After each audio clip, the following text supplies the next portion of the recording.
Kansas homeowners. If your house was...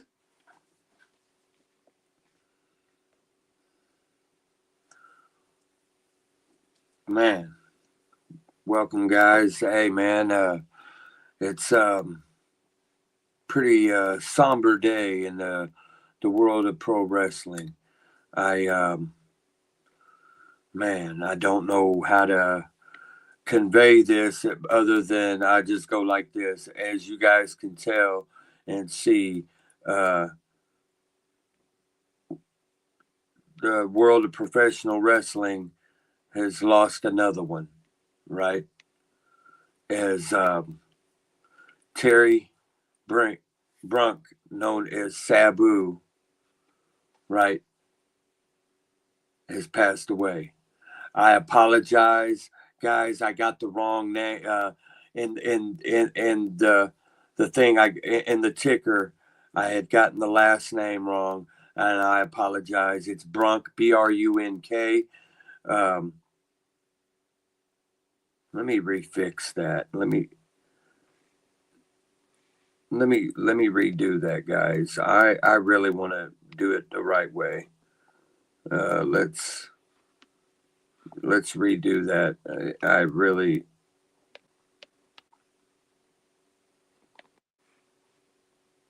Okay. Um, let's redo that, man. Can't believe I did that. Okay. Let's do this.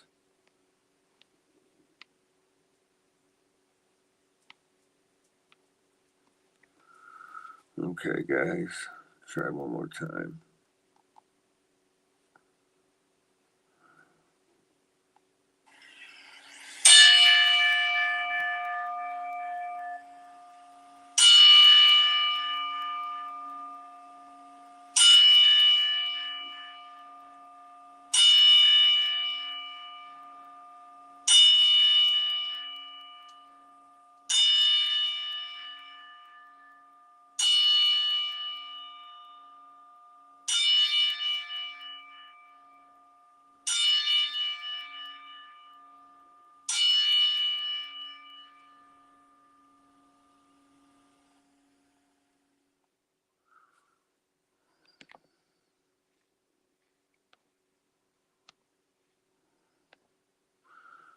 Again, guys, somber news in the world of professional wrestling is Extreme Championship Wrestling and hardcore icon and legend uh, Terry Brunk, known to fans collectively as Sabu, has tragically passed away at the age of 60. Uh, doesn't say where he was at when he passed away. I believe Las Vegas. Uh, he was born December 12th, 1964, in Staten Island, New York. Man, I learned this is kind of weird. Is I learned of Sabu's passing, but from my friend PJ uh, Palaco, better known as Justin Credible. People can talk about Justin all they want. He's my friend. I'm his friend, right? Um, but yeah, he hits me up at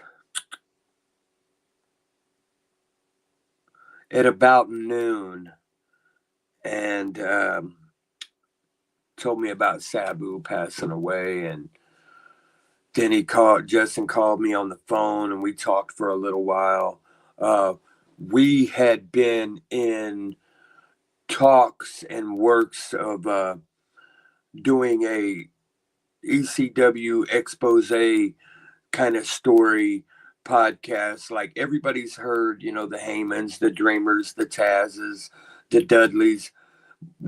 I want to put together um, some live streams and stories from the Sabus, from the Angel Medinas, from the Just Incredibles, from the Stevie Richards, the Blue Meanies, uh, even to the referees, Jim Molinox. And Justin was helping me do that, man. And, I had the uh, distinct honor last year of meeting SABU at a Comic Con convention um, where I had him. I got there late. Dude was super cool. I had this book, and it's a WWE, The Rise and Fall of ECW, that I have right there. He made sure he was the first one to ever sign this. He made sure he signed it big, and I thanked him for signing it. And here was the unique thing about dude, right? Is I caught him right at the end of the con, right at the end of the convention. They were kind of packing up. Um, he was sending somebody to get a coffee, right? They came back and said, "Hey, it costs this and this. I need the money for it." Well, he was getting ready to give them the money for it, and he had already packed up all of his stuff, right? And I happened to notice a picture still sitting out on the table. And I said, "Hey, bro, you forgot something." And he's like, "Oh, crap." I said, "Hey, how much for that?" He's like, "Man, if you want it, you can have it." And I said, "No, no, no, no." And the lady from the event that was going to go get his coffee, I paid for his coffee, and he gave me this 8x10 of him and Taz, right? Autographed by referee Jim Molinox. He didn't have to do that, but that's just, man, he's one of those guys that you meet and your perception of him is totally changed, right? People forget that these men and women that do professional wrestling, they're real human beings, right? They have real lives, real feelings. What you see on TV could just be an extension of their personality, but they still have feelings. Like you might be portray some big badass, cold-hearted person on TV, but in real life, they might be the most caring, loving, giving person. I said, like I said, it was an honor to meet him. It was an honor to be in Las Vegas, to watch him wrestle Joey Janela in his last match. Man, gone at the age of 60 is who we got watching. Whoever's watching, hey, if you're watching, drop a comment. Let me share this referral link.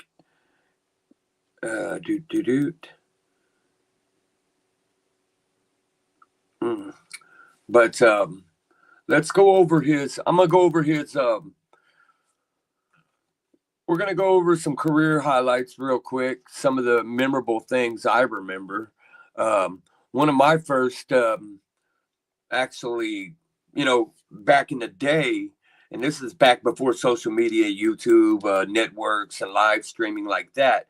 You learned of certain wrestlers if they wasn't on, WWE or WCW.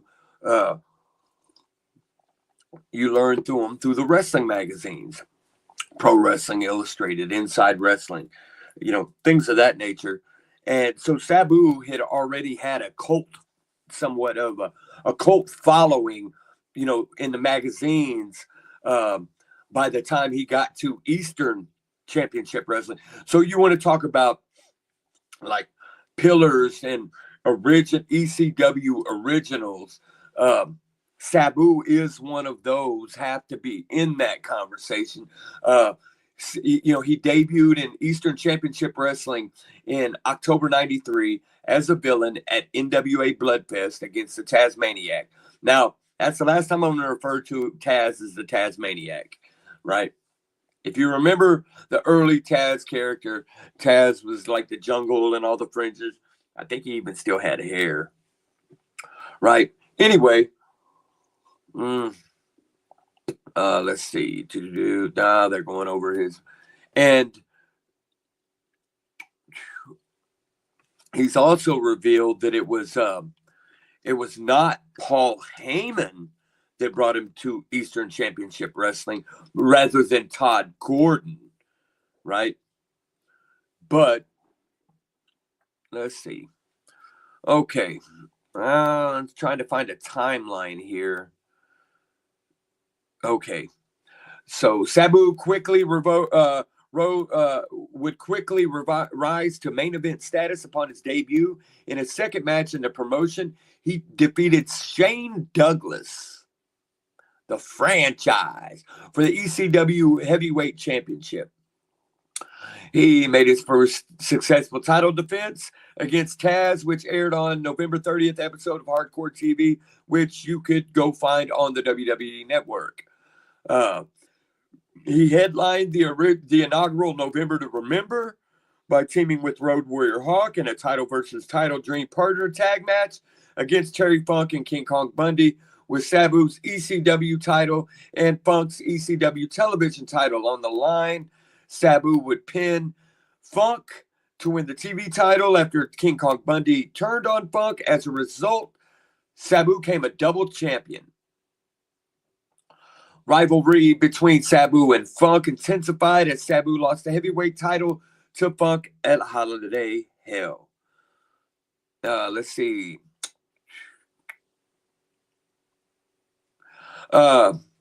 Sabu received a rematch for the title against Funk in a three-way dance at the night the line was crossed, February 4th, 1994, involving Shane Douglas. And now this is a rarity in ECW. The match ended in a 60-minute draw, right? So he would continue to retain the TV title against the likes of Pat Tanaka, Mike Awesome, before losing the title to Taz, which aired on the March 15th episode of Hardcore TV, again, which can be seen on the WWE Network. Now, there is a spot that he's most remembered, one of the most memorable spots Sabu, unfortunately, is remembered for. Let's see. At Heatwave night, Sabu turned into a babyface by forming a tag team with Taz to defeat the Pitbulls. Later that night, Sabu challenged Shane Douglas for the title, but failed after losing by a countout. Let's see. Okay. So then here's the moment I'm talking about. Sabu and Taz began feuding with Triple Threat, which was Shane Douglas, Chris Benoit, and Dean Malenko, which led to Benoit and Sabu facing in the main event at November to Remember, headlining the premier event for the second consecutive year. Hey, Lewis, what's up? Yes, sir, man. Remember, going over the life and times of Sabu, bro. You know, remembering him the way he had wanted to be remembered, going over some career highlights. I'm up to that November. Where am I at here? I was reading. November to Remember. The match prematurely ended when Benoit gave Sabu a back body drop, expecting his opponent to land face first. Sabu, unfortunately, rotated himself in midair to attempt to land on his back. This injured Sabu's spinal cord, resulting in nerve damage. You can go see that unfortunate event and unfortunate move anywhere, YouTube, you know, but this is crazy. He was back just 3 weeks later at the return of the Funker. And then becomes where he was scheduled to compete in the main event of the three-way dance for the tag titles. He no-showed the event to accept a booking in Japan, which led to Paul Heyman publicly and legitimately firing him at the event. In the documentary Forever Hardcore, Sabu stated that he by then had a career wrestling in Japan and now only wrestled once every so often in ECW. Thus, he chose Japan over ECW. Yes, hey, bro, I met him. I met him last year at a con. And like I said, had an awesome experience. I got him to autograph my book. I bought him a coffee. He gave me an 8x10 of him and Sabu, autographed by referee Jim Molinox.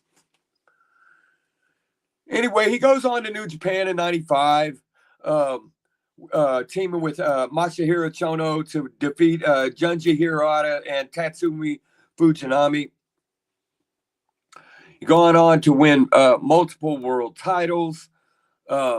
He made an appearance in WCW in '95, and I distinctly remember this because this was back in the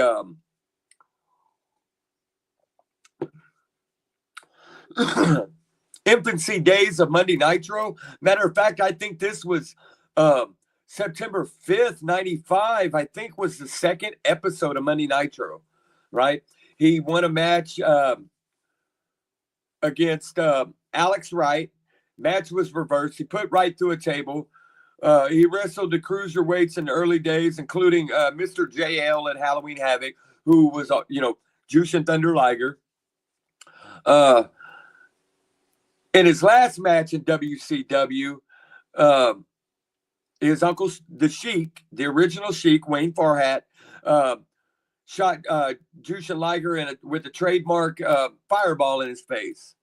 So he went back to Big Japan and All Japan. Sabu returned to ECW in '95 at November to Remember, defeating Hack Myers in his first match back.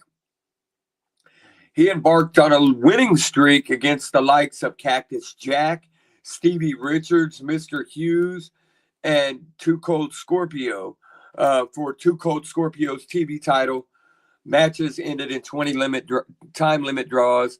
Then comes the feud and the programs with RVD, the no handshakes, things like that. Just an awesome, he had a memorable no roped barbed wire match against Terry Funk for the ECW title at Born to Be Wired. Too Extreme match that was promoted as Too Extreme for ECW. Tore into his bicep in the match. He had Bill Alfonso. This is a memorable thing. He had a 10-inch gash in his arm in this match. And he had Bill Alfonso get some tape and tape the gash up, and he continues the match, right? He beats Terry Funk, winning the title for the second time. However, just 8 days later, he lost to Shane Douglas in a 3-way elimination match involving Funk at Hardcore Heaven. He received a rematch at Homecoming, but lost. Then he goes on to team with, RVD again. He hits the independent in summer of '99, most notably. He began a feud with Just Incredible, wrestling him numerous matches, live events. The rivalry led to a match between the two at Anarchy Rules in September, in which Just Incredible won. Sabu would then challenge his tag team partner RVD for the World TV title, at which he failed to win. I'm looking to see other notables. His last noted match in ECW, the ECW, was against Scott D'Amore in February 26th of 2000. Then he goes to back on the indie scene, World Wrestling All-Stars, TNA. Just an awesome career by an awesome guy, He returned his final appearance, a retirement match, April 18th for GCW's Joey Janela, Spring Break 9. Again, awesome guy. Man, let's go over his championships. Man, Billtown heavyweight champion one time in 2016. Border City Wrestling Can-Am heavyweight championship one time. He is a two-time ECW champion, a one-time FTW champion, a one-time ECW TV champion, a three-time ECW tag team champion, once with Taz and twice with Rob Van Dam. He is a 1996 ECW King of the Hill winner. He is the second ECW Triple Crown winner. Frontier Martial Arts with a tag team title with Horace Boulder. He is in the Hardcore Wrestling Hall of Fame. He is in the ECW Arena Hall of Fame. Indie Wrestling Hall of Fame. Let's see. He is a two-time NWA heavyweight champion. A one-time IWGP Junior heavyweight champion. In 1995, he was number 5 in the top 500, PWI top 500. And 2000, and as late as 2003, he was number 86 in the PWI top 500.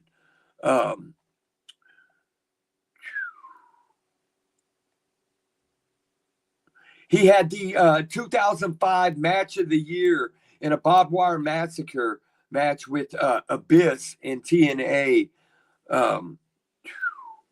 Just getting through all of these accolades. World Wrestling Council Bruiser Brody Memorial Cup 2005 winner. Again,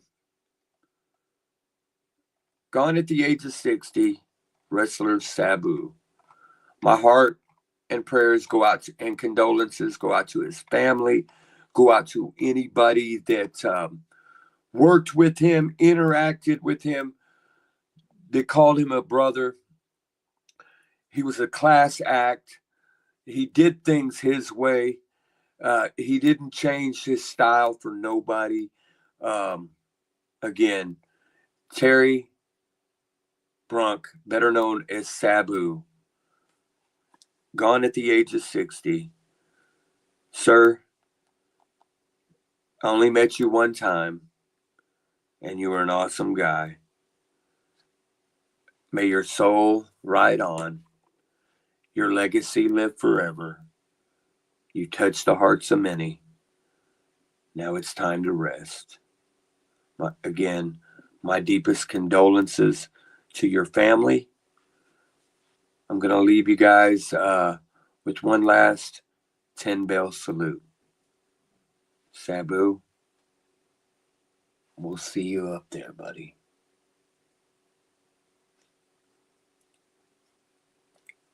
Goodbye.